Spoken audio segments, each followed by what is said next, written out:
Welcome to the video that asks the deep philosophical question, could I fuck it? Should I fuck it? How should I fuck it? You know, it also asks some other super lame, super important, not lame, philosophical, ethical, hypothetical questions like, could you, I got it. Could you be okay with a world where everyone you've ever known, ever loved, ever hated, all became a single undulating entity, including every single stranger you've never even met? Would you be able to live with this entity for the rest of your life, knowing that there are almost no other people outside of this new amalgamation? Or would you assimilate with it, forever giving up the very demarcated sense of self that makes you, you? Or would you destroy it in an attempt to make things go back to the way they were before? Destroy it even if this entity insists that it is happier like this and doesn't want to go back to a billion scattered selves as lonely and distant as the stars in the sky, all because you can't handle change? That, my friends, is the existential horror and or possibly existential joy of Pluribus. Follow me. The show Pluribus gets its name from the Latin saying e pluribus unum, which can be translated to one out of many. The unum being the one, the pluribus being the many. On its surface, Pluribus is a show about an alien virus that connects every human being on a fundamental psychological level. It is an act that e unums their pluribus. Just like your dad unumed my pluribus last night, the many become one. The minds of every individual person affected by the virus threading together, weaving a tapestry of collective consciousness, bringing about an absolute homogeneity of thought. It's like getting a fountain drink and mixing every flavor. The pluribus, aka the flavors, all become an unum. They become one, a new flavor. And while you might be able to taste the subtle remnants of the flavors pre-merger, the Coca-Cola, the lemonade, the fruit punch, you are not drinking the Coca-Cola, the lemonade, or the fruit punch. You are drinking something new. Okay, it's about collective consciousness, but what is it about? What is the deeper meaning? Is that what this essay is about?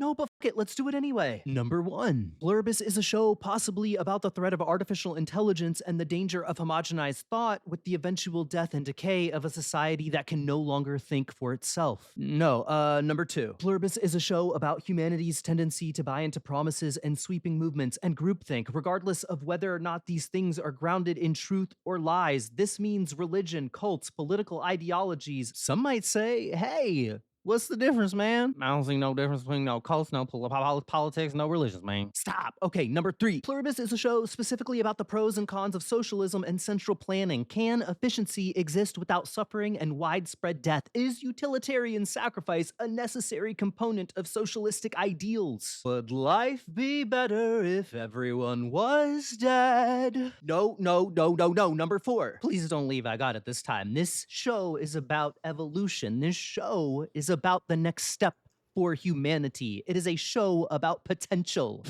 Number 5. It's about the simulation self-consuming. It's the dying of the star. We're looking into the black mirror, and this is what stares back at us. Wait. Number 6. Pluribus is a show about ostracization. It's about the dishonesty of removing yourself from conflict and pretending you're better than because you don't engage in difficult conversations, which is probably a defense mechanism to avoid ostracization or confronting your own lacking thoughts. It is about being the only person who is fighting against the groupthink, but like in the real way you fight against groupthink, not by following a red pill podcast and helping financially support grown men who have the critical thinking skills of a sperm cell. A sperm cell that probably kind of hates women. It takes all its aggression out on the egg. You see it. You, my friend, much like the red pill podcasters, might come to realize you are part of the groupthink. No, please don't leave. I'm gonna get it. Number 7. Communication. Pluribus is about those who fight against it or those who fight for it? Number 8. It's a zombie movie. A fresh new take on a zombie movie. A virus, right, consumes the population of the planet. Then, right, the infected begin to feed on humanity, but politely. This is a polite virus. This is a very polite virus. Zombies with a conscience. Oh God, all zombie movies are just analogies and metaphors anyway. This is getting out of hand. You can't have a metaphor for a metaphor for a metaphor, can you? That has to be crossing some type of line, right? You know what? A critical argument could be made for any of those things things and more. You can even find common threads intertwining each of those ideas. The arguments, the deeper meanings, they're an unum of their own. But we're not here to theorize. Theories are for people who are boring, like scientists. And we're here to very casually talk entry-level morals and ethics like a hot, wet, sexy, tight little horned-up philosopher. We're here to ask the important questions and decide whether or not we could coexist with the unum, join the unum, destroy the unum. Just like your daddy destroyed my unum last night, you know, I think the best way to watch this series is to imagine how you would exist in this space. And as I work through this, I hope you'll ask yourself the same questions. The most interesting thing about Pluribus is how you think you might respond if you too woke up to find out that the world had become one without you. I mean, would it be okay to have the entire planet as a roommate? Is Carol overreacting to all of this? Look, I get that her wife died, but like, did she really? I mean, Helen's body technically did die along with every other corpse that was made during the joining, but the Unum said it itself. Her consciousness was subsumed into the Unum before her body officially expired. So this means Helen's mind, to some extent, still exists. Her memories, the previousness of her thoughts. However, now that Helen or any other dead person has joined the Unum, they are now a new thing. She's not Helen anymore. She's everybody. Any member of the Unum who approaches is just the same as any other. It's all about aesthetic. Do you want to pretend you're talking to your best friend or your hot neighbor? Pretend, yes, because even though it has the memories of the people you knew, it isn't the people you knew. You're not drinking Coca-Cola, lemonade, or fruit punch. It is a brand new flavor. So in a way, Helen is dead, but also isn't dead? I guess it depends on how you view change, how you view what makes a person a person. It's like the difference between a Charmander and a Charizard. An evolution happened. These two creatures do not have the same thoughts and feelings, only a vague sense of shared memories. How can we win? Wow, it's a Thunderstone. You can use it to make Pikachu evolve into a Raichu. Then Pikachu might be strong enough to win. You've got to think hard before using the Thunderstone. If you make Pikachu evolve, Ash, you can't change it back. Pikachu will never be the same.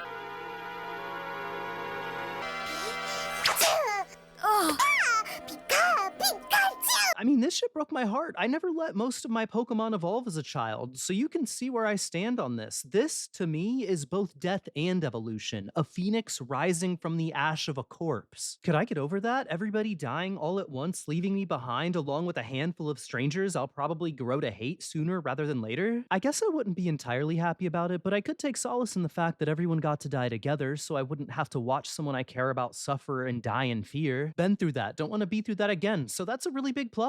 The warm, comforting hug of everyone dying together. You know, the loss of other people seems like the roughest go of this, but then you have to think, there's a lot of benefits that come with everyone being gone. No more violence, no more cruelty, presumably no more hypocrisy. And beyond the cessation of the horrible things that happen to people on a daily basis, no more animals would suffer outside of the natural order either. I've seen so many horrible things happen to animals my whole life. Absolute abuse and neglect, awful accidents, things I won't talk about here. I don't want to kill your buzz. Hashtag save the bees. And I would be pretty happy to know most of it will never happen again. Though I do have concerns with how they left this little baby goat. I thought you freaks were supposed to harbor animals who have grown attached to their humans. Here's what I know. I will be discussing this in detail and at length with the Unum, at length. Sorry, is this too dark? The darkness isn't the Unum. The darkness is our current society. The fact that a good portion of the world seems to be born without the capacity for empathy or critical thinking. Thus, the convergence being a solution to these problems. I'm trying to look at the brighter side. I'm trying to sell myself the idea of the E Pluribus Unum, and honestly, I think I'm doing a pretty good job. How's this for a selling point? Everyone is connected. All the information, knowledge, skills, and memories of every single person subsumed exists as a walking, talking internet, but better, more knowledgeable, with skills of practical application and critical thinking. You could ask this motherfucker anything. How many people in my life hated me? No, I guess I don't want to know that.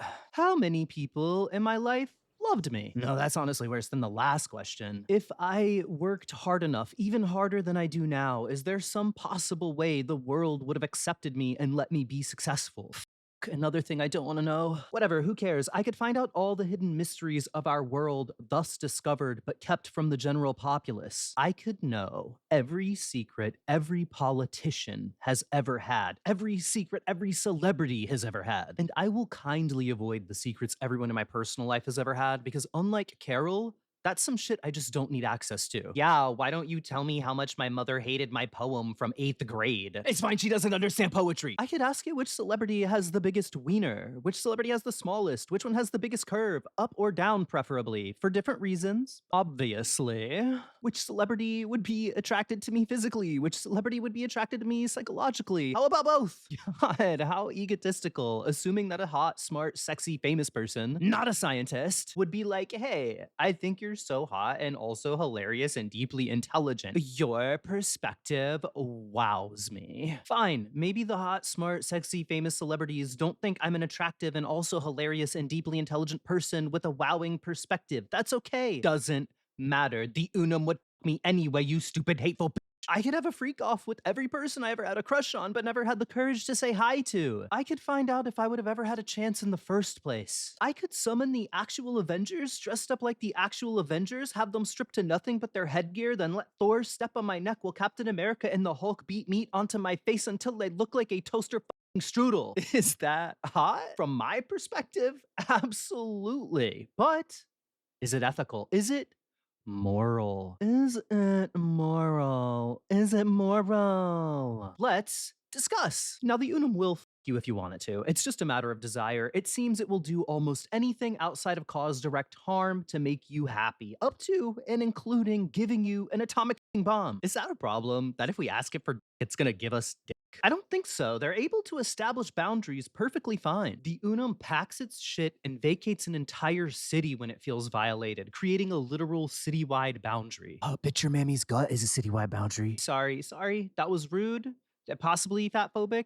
Is fat a slur? Am I allowed to say that word? Leftists, liberals, please educate me in the comments below. I preemptively apologize. All bodies are beautiful, even the ugly ones. Besides, after all the fat cocks I've sucked, I deserve an F-word pass. Not that F-word, the other F-word. I guess sucking fat cocks means I deserve both F-word passes? I don't sound too confident about that. You know what? I cannot determine what is or is not fat. That's something you should discuss with your medical professional if you can actually afford one. That's not like a bitchy mean girl poor joke. That's just a harsh fact of reality. I mean, I can't figuratively or literally afford to have a medical professional tell me I'm fat. Why does it sound like I'm bragging? Also, I'm sorry that your mother is out here catching strays, just like when she caught your little raggedy ass running barefoot through a TJ Maxx. Back on topic. So, can we fuck it? I mean, we can fuck it. We've already established that, but can we fuck it? Morally and ethically. Now, I'm not going to define ethics and morals for you. Let's pretend you're not a MAGA hat wearing Trump supporter in the year of ICE, capital I, and assume you already know what morals and ethics are. What? You thought this was a safe space for the cheesy, beer-breathed bigot hive mind we currently already have on this planet because I made a fat joke at an imaginary person I made up in my own head? Bitch, your president, your monarch, your Führer is a fat joke. Figuratively and literally, twirls gay mustache. I don't even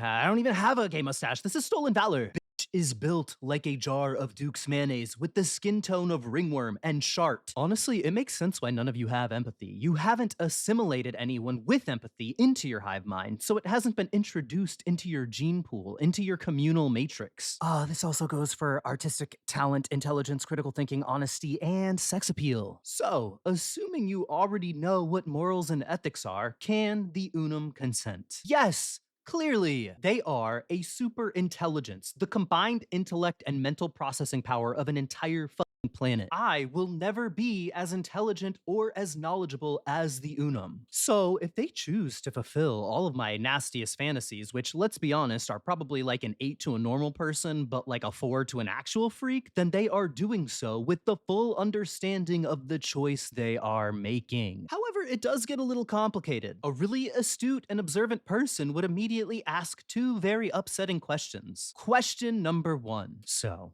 if it's absorbed everybody, does that not mean it's also absorbed the members of your family? And in turn, if you fuck it, does that not make you a Lannister? Question number 2. Further, this is uncomfortable, but if it's absorbed everybody, does that not mean it's also absorbed, you know,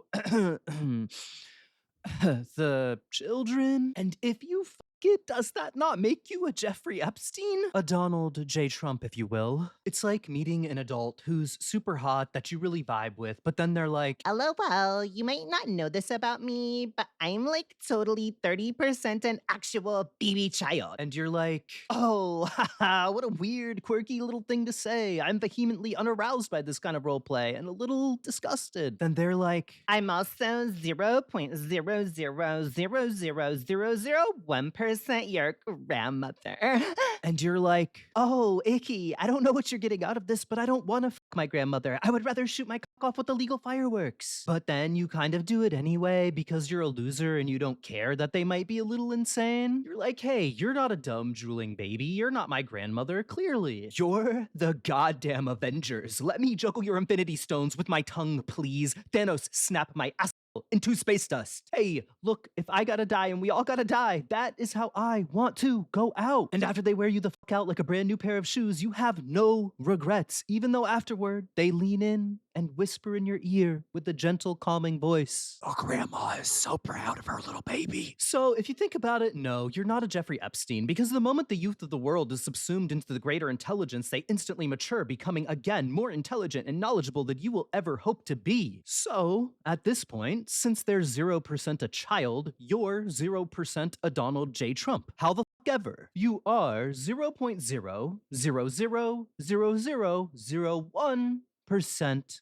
a Lannister. You know, children can mature and stop being children, but your grandmother is kind of always your grandmother. So have fun fucking your parents and brothers and sisters and cousins and aunties and uncles, I guess. You know, we all negotiate our own truths, and the fact that I can have two different Supermans blow my back out is my own truth, and I have to live my own truth, even if my family has to watch my own truth at a distance. I'm totally willing to take on that psychological trauma. It can't be any worse than the psychological trauma I've already taken on in my current day-to-day. Now, the real question. Can I consent? I mean, they're smarter than me, more powerful than me. They could kill me whenever they want and never face punishment. They have all the resources, all the power dynamics. I'm the child. I'm the baby. They're the Jeffrey Epsteins. Yes, I can consent. I'm telling you this as an autonomous adult of sound mind. Though it is important to emphasize that I will always be, once this change happens, the dumbest person in every room. I guess that has to be okay. I have to be fine with that. I always like to imagine myself as the dumbest person in every room anyway. It's a thought exercise. Don't worry about it. I get to be baby girl. There is also almost nothing more I will be able to contribute to the new society. I get that's fine. What am I contributing anyway? Let's be honest. I suppose I could make art, even if it's mid. The LLM needs something to learn from, I guess. I'm sorry. I formally apologize to the Unum community. That was quite unnecessary. LLM is probably a slur against your people as far as I'm concerned, and I will not stand for my own bigotry. Leftist liberals, please let me know if that tracks in the comments below. Okay, moving past the goonery of it all. Beyond having a different to suck every night and living out all of my nastiest fantasies, which again are probably like an 8 to a normal person, but probably a lowercase 4 to an actual freak, we have a whole list of other selfish things that could very quickly make me not only accept but deeply appreciate the situation I'm in. If I asked the Unum to make me anything, I could get that thing made from the actual artists themselves. Finally, art won't be kept by the rich because I'm the rich now. I could have any meal someone else could imagine. I could have albums made to my taste by the artists I love, 80s themed albums from every single one of them, synthwave, supergroups. I could have live DJ dance parties with the cast of Heated Rivalry. I could perform in concert with Lady Gaga in my backyard. I mean, I could star in any movie just for fun. I don't care if anyone sees it. I would get to see it. What is this saying about me as a person, about my desires? This isn't a video essay. This is a journey of self-discovery. I'm learning a lot about myself here. Honestly, you should make a video like this. Maybe you'll figure out what makes you tick. This is why the self-absorbed get the most out of philosophy. Noted, I need to be more self-absorbed. I could have any anime or movie I wanted from the very minds responsible, with the entire world acting as a workforce to make it happen. Unlimited budget. I mean, I could get every game I ever wanted. Remakes of Metal Gear Solid, Resident Evil 1, Resident Evil Code Veronica, Parasite Eve, Silent Hill 1 and 3, Fear, Effect, Chrono Cross, Final Fantasy 8 and 9, and also 7, but like with the spirit of the original Final Fantasy 7. Dark Souls 3, Bloodborne. Also sequels, Bloodborne 2 and 3 and 4 and 5. Dark Souls 5, 6, 7, and 8. Don't worry about 4. 4 is a repeat of 2. It's made by an entirely different team. Don't worry, there's still time to fix this if we act fast. Final Fantasy with world maps again. Any game. Any game. I could have more horror versus movies. Child's Play v Terrifier, Nightmare v Hellraiser. Fuck it, throw some Evil Dead in there. Throw it all the in there. An epic war series that features all of them raining terror across the planet with giant budgets and synthwave scores. Until, oh no, who's that? The Avengers show up. Avengers v all horror. Avengers v X-Men. X-Men v my asshole. I could get the final seasons of Game of Thrones remade and the books finished. I could find out how it was actually supposed to end. And I could write my own ending. I could have all of Game of Thrones remade in a cyberpunk setting with a synthwave soundtrack. I could get more Buffy. I could get more True Blood Season 1 True Blood. I could get a MAPPA remake of Soul Eater fully following the manga. I could get Dragon Ball Z and Sailor Moon with the original Western soundtracks, but also remade by MAPPA. I could finally have Magi finished. Magi, my beloved. Oh my god. Hunter. Fucking Hunter. I could get the original Berserk made into a full series with the real soundtrack. Sumu, Hiro, Sawa, Gatsu, Thimu. You are fascinating. I find you much to my liking. I want you to join me, Guts.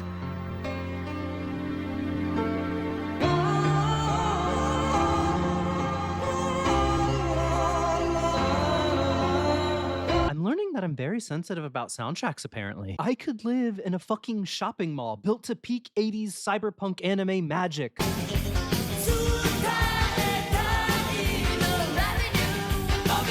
The bottom floor serving as home to 100 happy puppies. The surrounding grounds built for them to run free in the sun with vets on standby so I don't have to live in abject terror at the thought of them getting sick or hurt. I could have movie marathons with the whole world in an actual theater attached to my shopping mall home and get the opinions of random people on what we just watched. Like, hey Mariah Carey, what's your favorite Nightmare on Elm Street? What did you think of Terrifier 2? Oh, Penn Badgley, what's your favorite Jujutsu Kaisen character? What's your favorite fight scene so far? I could have a second home in Tokyo. I could have a third home in New Zealand. Every day where the temperature is under 70 degrees could be Halloween. I'd never have to take my decorations down. To be honest, I already don't take my decorations down. I could have the best designers in the world make a new costume for me to wear every single day to my taste. Elevated. Wigs on wigs on wigs on wigs on wigs. Why am I tearing up? Oh god, I want this. I want this to happen. I want the world to be taken over by an alien virus. I want to be the only one left so I can live in peace instead of poverty and just enjoy being alive. I'm taking no personal responsibility here. I'm blaming society for this. Society, this is your fault. I don't need any more convincing. Coexistence is the option. Much like an arranged marriage, I'm sold.